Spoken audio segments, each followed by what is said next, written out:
So welcome to the Prayer Spaces Schools Prayer Spaces session for this evening. And we're going to be thinking about spiritual flourishing and what that looks like in schools.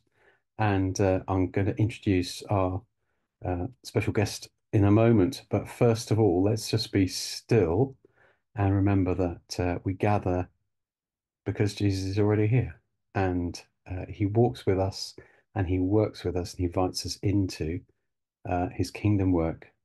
So let's be still for a moment and just remember the people that we've worked with, interacted with today. And maybe there's one or two of them that you'd just like to say thank you to God for.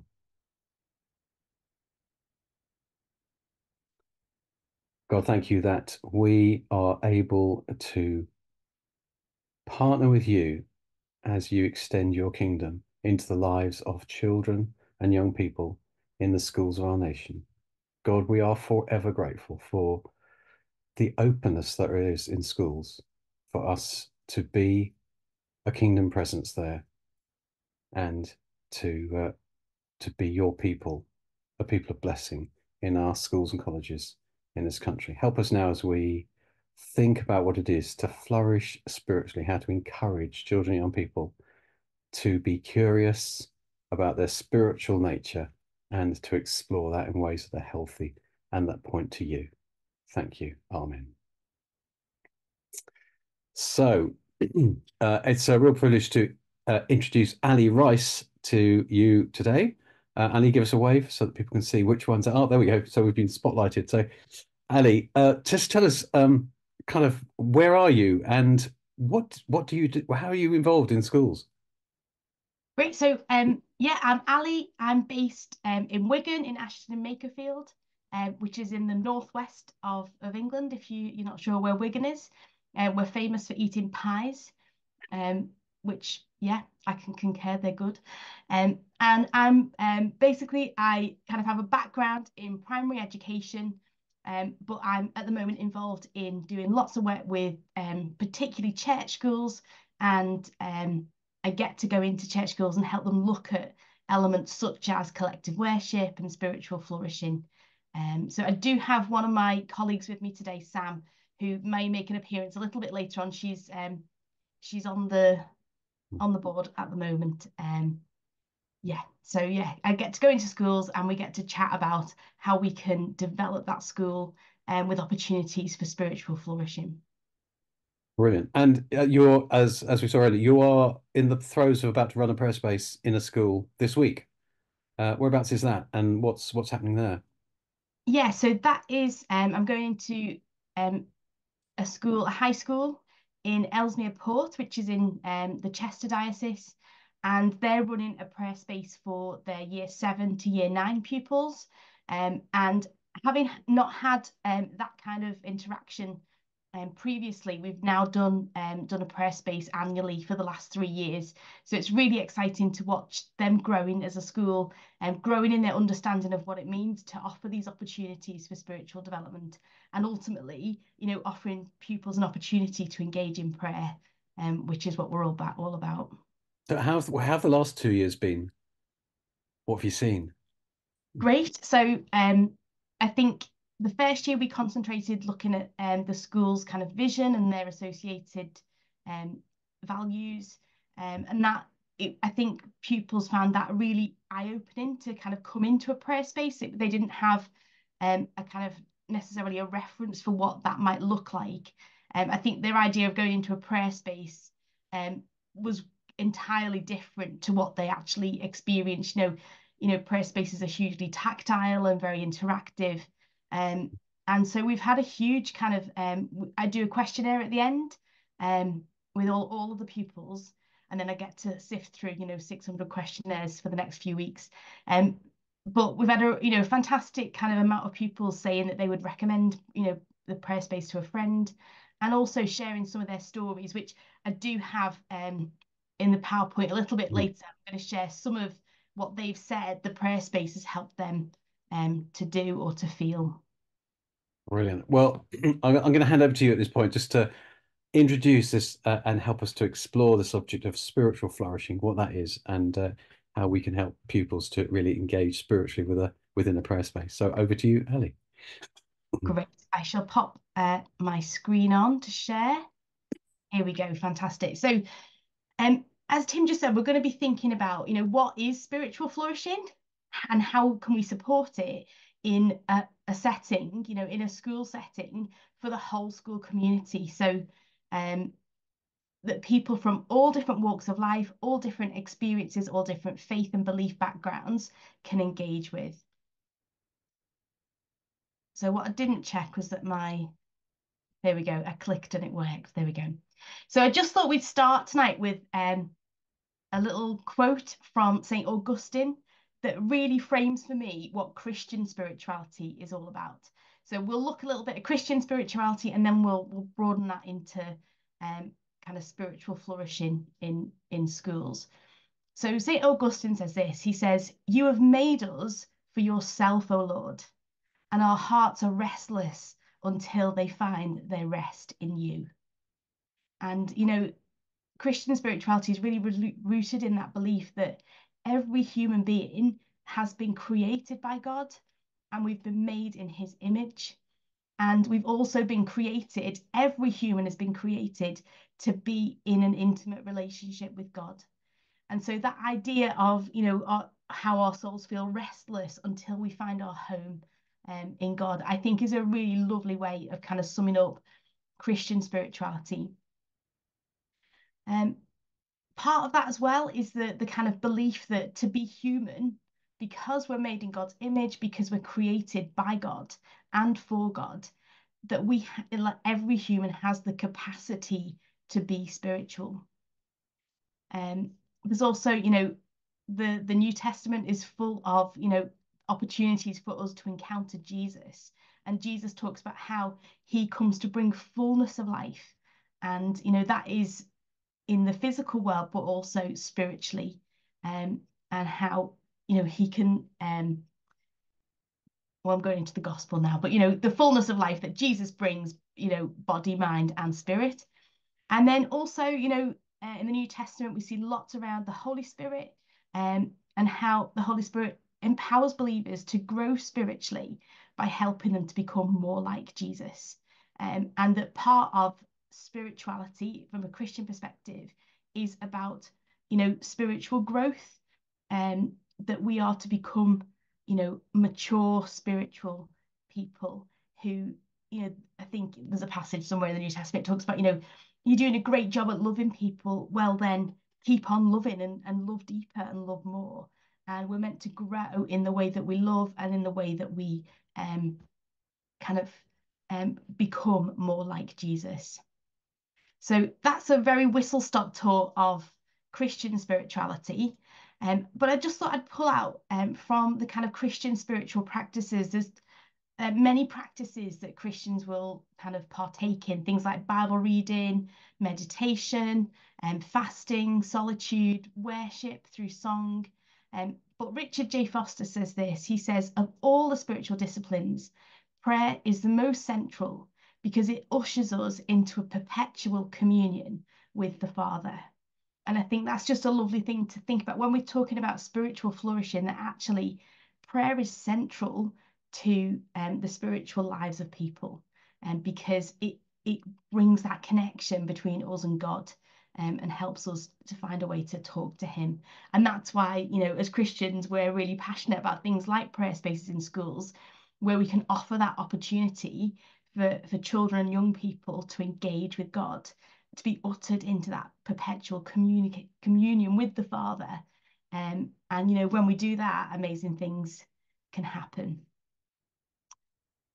So, spirituality and education, from kind of Christian spirituality to looking at Ofsted's take on spirituality. So Ofsted do look at spirituality as part of SMSC in all schools. And this is their kind of definition around spirituality. They look at the provision of spiritual development around enabling pupils to reflect about their own beliefs, whether they're religious beliefs or whether they're from a kind of a non-Christian, a non-religious worldview perspective, um, and that kind of ability to understand different people's beliefs, faiths, feelings, and perspectives too. They also look at spirituality in terms of how pupils have a sense of enjoyment and fascination in learning about themselves, and also about kind of learning about the world around them. Um, they also talk about kind of imagination and creativity that pupils are kind of enabled to release this creative side of themselves and appreciate creativity in others. And again, from a Christian perspective, you know, the idea is that, God created the world, God is creator God. We're made in his image, and, we are made to be, to appreciate that creation, but also to be creative in our own expression of spirituality too. Um, and kind of culminating in all of that, the ability to actually reflect on our experiences and learn from them. So that's Ofsted's kind of take on spiritual development. And I'm going to have to take a breath because I'm speaking so fast to try and get through everything quickly. But there we go. So, in the kind of world of people who are knowledgeable around children and their spirituality, we have Rebecca Nye, who's done lots of writing around this. And she looks at I've got two kind of different elements that we're going to look at from Rebecca. One of these things she kind of boils down here writing, and this is just, it's a tiny summary of a huge kind of body of work. But she says that children's spirituality is about delighting in all things. It's about being absorbed in the present moment. It's about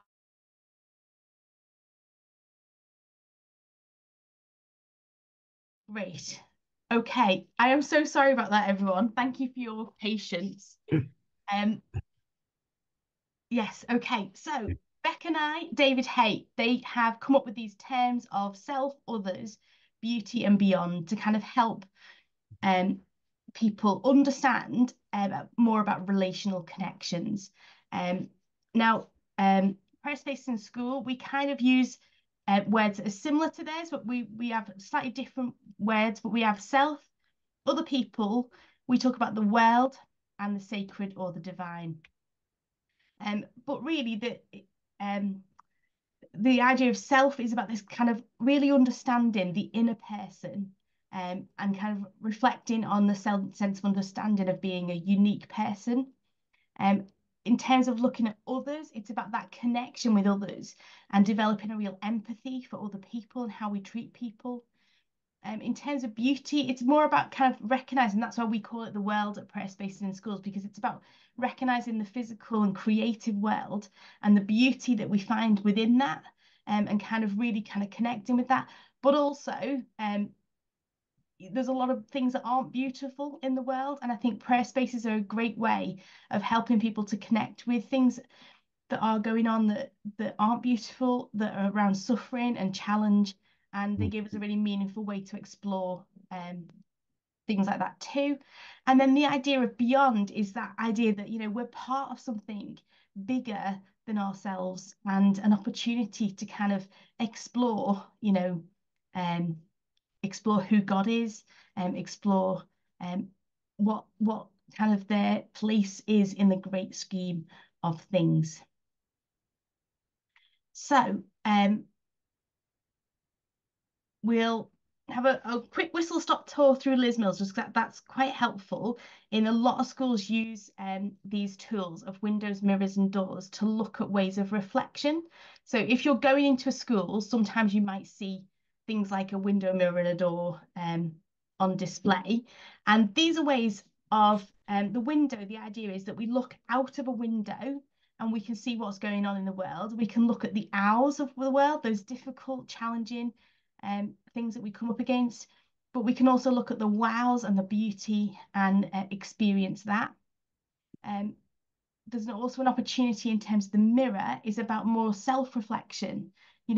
I've seen this out of the window, but actually, what's my response to that? How do I live my life? Do I show these things in the way that I act or think? And then the idea of the door is an opportunity for action to go through that door and do something as an expression of your response to what you've seen. And so the windows, mirrors, and doors idea actually does really fit with prayer spaces as well, because there's lots of opportunities to kind of engage with the wows and ows, those great things, those wonderful things, but also those awful things in life. There's lots of opportunities for personal reflection and that idea of the mirror to actually think, well, what am I like? What is my response to this? And then also, we often have opportunities in prayer spaces to go out of the door and to kind of think about responses. So there's lots of like World Vision activities on the Prayer Spaces website that help us to look, at things that we can do to pray for situations further afield as well. So, couple of responses from pupils in Key Stage 2, having gone to a prayer space. Pupils say things like, "It's peaceful. I felt happy and very close to God. I feel calm because I talked about my feelings and friendships. I'm feeling very good. I could release all my worries from a cage."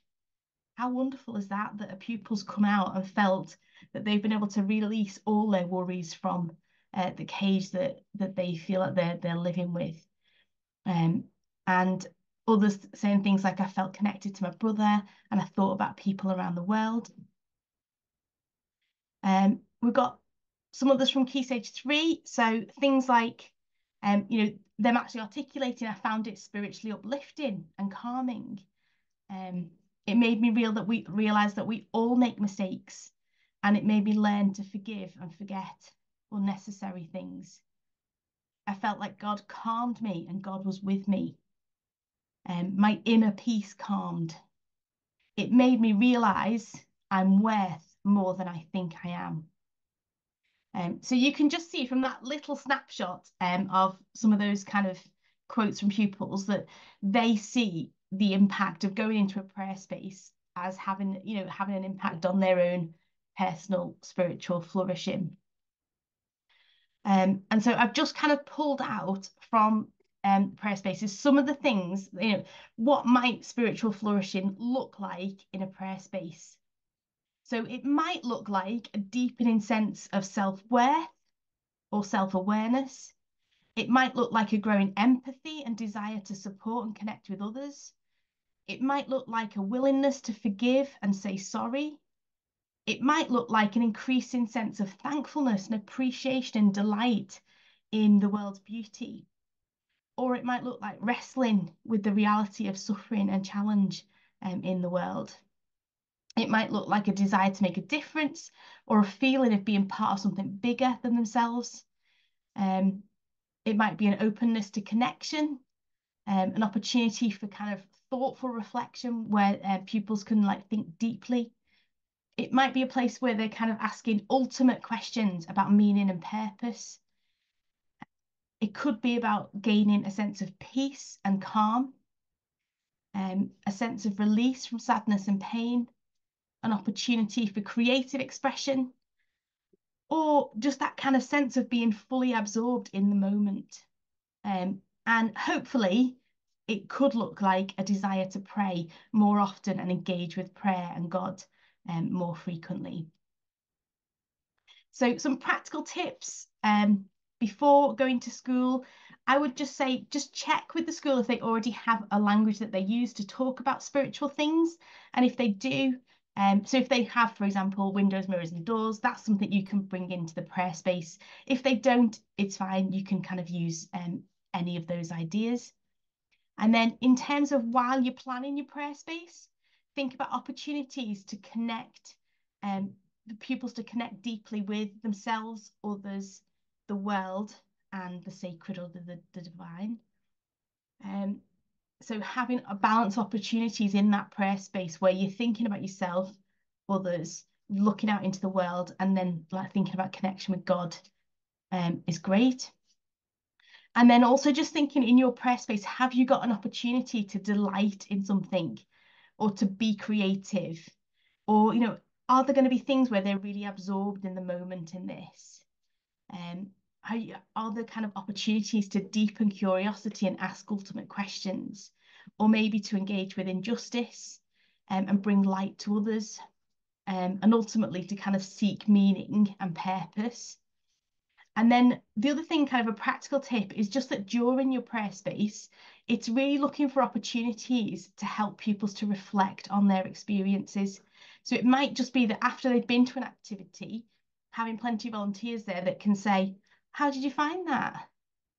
And just, kind of offering an open opportunity for pupils to talk and share their stories, because as pupils articulate and share their thinking, that deepens the kind of connections that they've made, as part of that experience.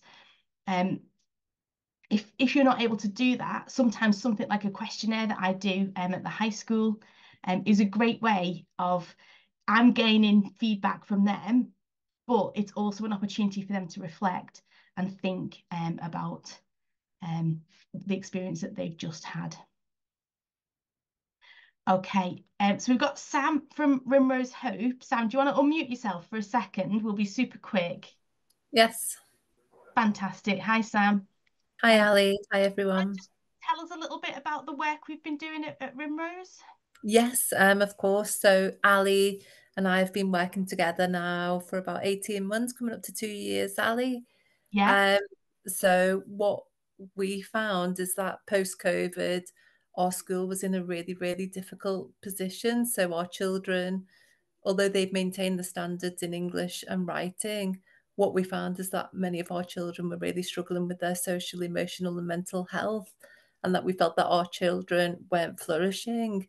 And as a Church of England school, we really wanted to develop them spiritually to enable them to flourish. So we started working with Ali, and what we did initially was we had a lot of staff meetings, staff CPD, to try and develop a language to help children and staff to talk about spiritual things, because that back then we didn't have a common language, and staff were not really confident about talking about spiritual things with the children. And the children, when we initially asked them, what is spirituality, the responses were, is it, oh, that's the spirit, like keep going, it's something positive, but none of them were really able to articulate it or to express themselves in a way that was comfortable and natural to them.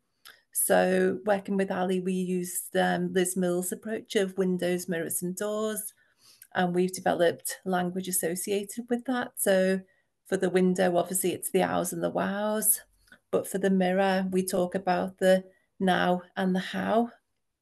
And for the door, it's that courageous advocacy. It's the vow and the pow. What are you going to do? How are you going to be an agent of change?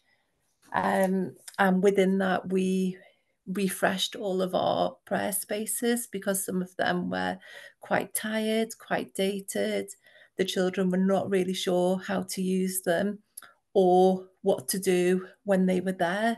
Some children thought they were just nice spaces full of the teacher's special things. So we've got a worship group called our Worship Warriors, and the children worked alongside Ali and alongside our reverend to really bring those prayer spaces to life. And they trained all of the classes on how to use the prayer spaces, focusing on the value of friendship, so that when the children went back to class, the prayer spaces were all set up with the common value, and the children were then able to use them as they should be used. And then what we did, so I'm just checking my notes, is that Ali and I created a roadmap for our school in terms of what spiritual development looks like at Rimrose Hope. And we have 7 core Christian values that are displayed through beautiful pieces of artwork in our school. So Friendship Way, Creation Avenue, Justice Walk.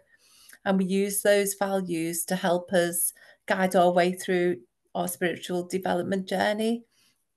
And within that, we've created a set of spiritual mindsets that we want our children to experience during their time with us. So we want our children to be given the opportunities to be connected, to be amazed, to be creative, to be resilient, to be still, be thoughtful, be curious, be hope carriers, and to be agents of change. And over time, what we've done is that we've woven that through our prayer spaces, our collective worship, and through our wider curriculum. So initially, we focused on RE, and we provided lots of opportunities for the children to be still, to be thoughtful, to think deeply about things, to be using the language of ours, wows, nows, vows when talking about things in RE. But what we're recently starting to do is to widen that to include other subjects.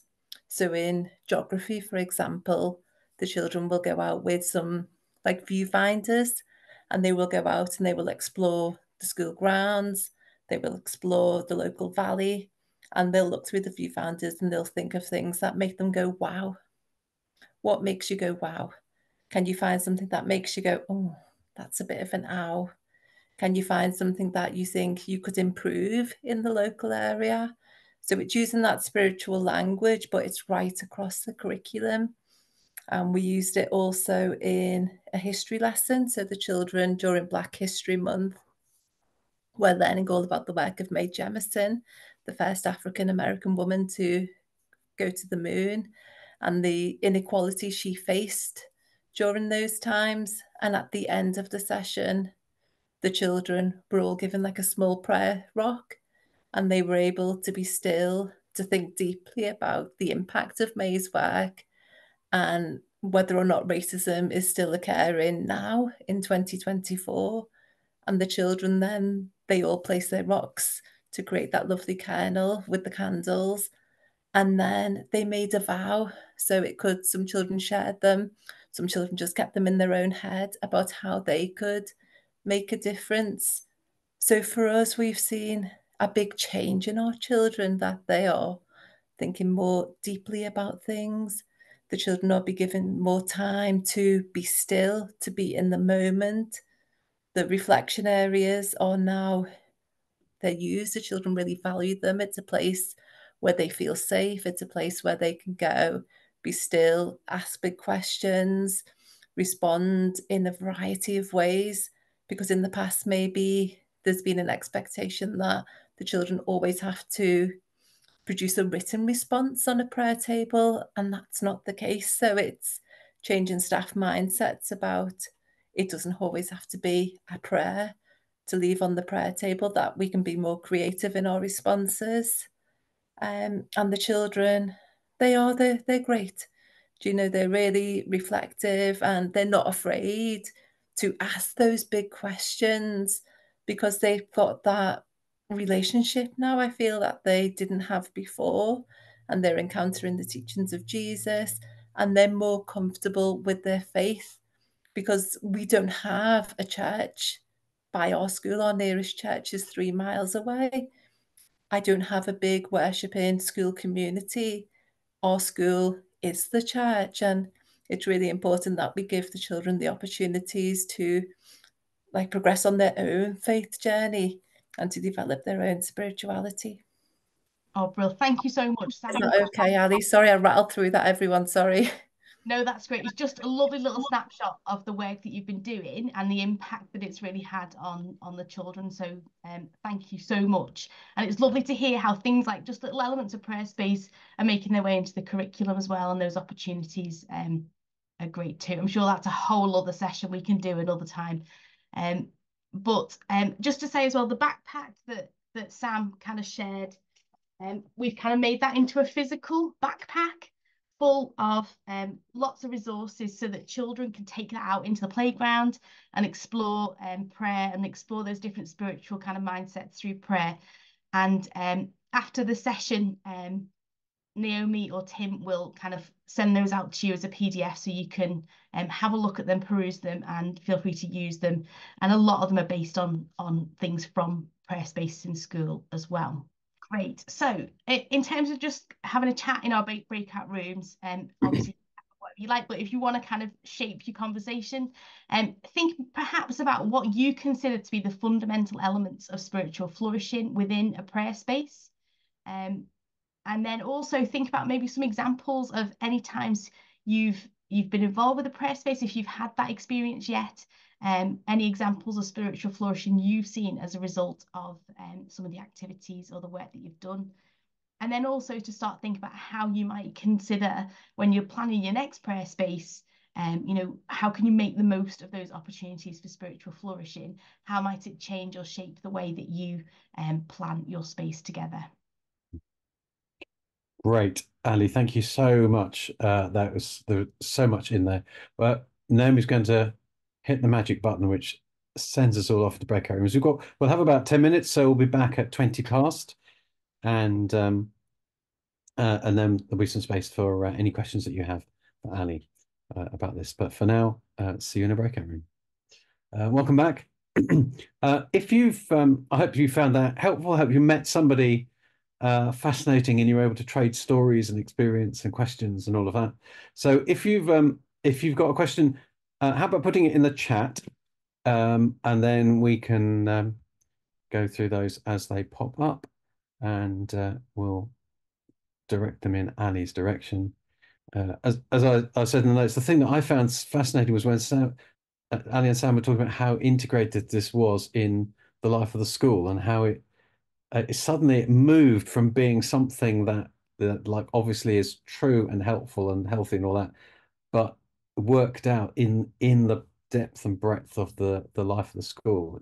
It's absolutely intriguing. So Sam, thank you very much for your chipping in on that. It's so helpful to hear it direct from you, from your experience. While we're waiting for questions to come in, Ali, how long have you been running prayer spaces in schools, or how many have you done? Do you know the answer to that question? So I started running prayer spaces in schools when I was a teacher. A teacher in a primary school, and then it's kind of gone from there. So I did a few kind of when I was school based, and then I have most recently done high school prayer spaces. I did a very short kind of voluntary a little role as a high school chaplain. And so I did some high school prayer space work there, and then I've kind of been, and I don't do it very often, probably about 3 times a year I run like a prayer space week. But I use prayer space ideas, materials, resources like nearly every week of my life, in some form or another. So for example, when I was working with Sam and on our ongoing work at Rimrose Hope, using those kind of prayer space materials to think about reflection spaces, thinking about them during collective worships that I might be doing, and the other kind of training that I get involved with. So the kind of classic prayer space, I probably run 2 to 3 a year, but I use the materials in a lot of different ways, fairly regularly, to kind of intersperse into lots of different things that I do. Are the majority of staff Christian at the school you talked about, or did you have to persuade them to embed this in the school ethos? So, and then there's a follow-up question about how do you encourage non-Christian teachers to be encouraging to the pupils and go and visit the prayer space? But so, what's been the kind of the faith of the staff that you've been working with in these places? And a lot of the time, staff aren't Christians that are kind of taking these things on board. You'll often have, because I do a lot of work in church schools, and you'll often have some Christian staff, but they're not necessarily in the majority, and so there's lots of non-Christian staff that can really see the benefit of this kind of work, particularly around reflection spaces. And I think the language that we use helps in terms of how people can connect with it as well. And when we break down spiritual flourishing, everybody can see themselves in that, and everybody can see the benefits of that as well. And that really helps in terms of getting people on board and engaged with the idea. So how would you explain, just in briefly, how would you explain spiritual flourishing to a group of staff who wouldn't say, oh, yeah, I'm a regular Christian, or I go to church regularly, or who wouldn't profess to have a faith? How would you explain it to them? I'd get my presentation out, Tim. So Yeah. one of the things that I often do is look at the great pottery throwdown. There's like lovely clip of I don't know what the guy's, is it Keith? I don't know. But there's a guy that the pottery throwdown, and he judges all the pottery, and he kind of is quite an emotional person. And so I quite often show this clip. And there's tons of there's nothing to do with Christianity in this clip, but actually there's tons to do with spirituality and the way that he connects with, one of the comments he says is, it's because it's from you, the idea of connecting with another person, with something that they've made. And so that was not a succinct answer at all, but yes, Yeah, that is helpful, and I think it was like that mega list that you produced about spiritual flourishing. It looked like this and this and this and this, and that I found that really helpful because it kind of spells it out in all sorts of a myriad of practical ways. This is what spirituality looks like. I think, sorry, the most succinct and the way that I would use to talk about spirituality, broadly, is that the kind of self, others, beauty, and beyond. I think that's a really good description of how we can make spiritual connections. And, even if people don't want to do the beyond box, there's still the self, others, and the world that people can see a lot of value in. So yeah, I would definitely, if you were looking at something really succinct and short, have a look at that self, others, world, and God, and it'll be on that PDF that I send out. Brilliant. Francis from Brentwood said, can you explain a bit more about the spiritual rucksack that pupils can use at break times? How do they get it? What sort of stuff is in it? Francis, we will send out a set of PDFs that Ali's put together for that. But Ali, in terms of the hardware, if you like, the rucksack, what's what So what is we've got a rucksack, we've got some calm jars in the side pockets, we've got lots of packs. So basically they've got a different prayer space activity. That one's got a magnifying glass in, that one's got a friendship zip in, because I think friendship zips are great in the playground. This one's got a timer in. So basically lots of different prayer activities, and yeah, just kind of put them in with the resources. And the other thing that I've put in there is a little journal for them. I don't know if I can get the zip undone quick enough. But it's basically just a blank book that says journal on the front. And in any of the written responses, the idea is they can collate their responses over time. Right. I love the different packs. That again, that helps to help us to understand about how that works. That's really good. And so you've been using that in the playground? And so I have a little school just down the road from me that my son goes to. So I've been working with their year sixes. So they've been taking it out and giving it a go, but they've just themselves. And now they're going to go and start taking it out with other groups of pupils. So we're waiting for the weather to get a bit nicer. Yeah. They don't want to lie on the grass when it's wet. I mean, No. Summer's coming, must be, surely. Donna says, thank you very much for this. It's been really thought-provoking. The concept could also be used in nature to express spirituality. And yes, of course, all of this is transferable into other settings. We've got resources on outdoor prayer spaces, which of course help young people to engage with the natural environment as a place to reflect on the creation and the creator. So yeah, this really works there. Natalie said, really, really useful. Never thought of linking our prayer space to our language of spirituality. I'll be looking to do this as part of my next review. So this has been so helpful. And that, ladies and gentlemen, is about it. Naomi's posted some links in the chat. So a link in the chat where you can find more resources to use in your prayer spaces. We are going to hold on for a few more minutes in case you've got a burning question you'd like to ask Ali. But it is 8:30, and we said we'd finish at 8:30, and we want to stay true to our words. So I'm just going to get us to pause again for a moment, and I'd just like us to end by, in our mind's eye, think about a child or a young person that you know. Just try and kind of imagine them in in your mind, and we're going to pray for them, and that they would find a greater flourishing spiritually and in God's presence. So God, thank you for the children, the young people that we get to work with.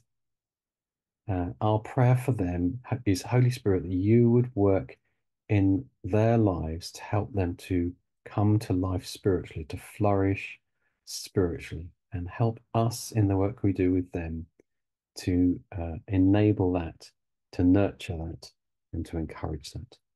Thank you, Jesus. Amen. Great. Thank you, everyone, for joining us for this Prayer Spaces session. The next one, we're going to just skip over the rest of summer because summer gets very busy for people. So the next one is going to be in September, and we'll be looking at how do you do a great prayer space lesson. We realize we haven't done anything about how do you run a great prayer space lesson. So we're going to do something around that in September, late September, which is September the 30th. In the meantime, if you'd like to get to an in-person training day and you're anywhere near Harrogate, I'll see you on the 6th of June. And if you're involved in or interested in chaplaincy and you're anywhere near London, the Centre for Chaplaincy in Education is hosting a conference there at St Mellitus College on the 13th of June. So if you'd like more info about that, have a look on our events page. But that's it for now. If you need to go, you go with our blessing. Thank you for joining us, and we hope to see you again soon. Thank you very much.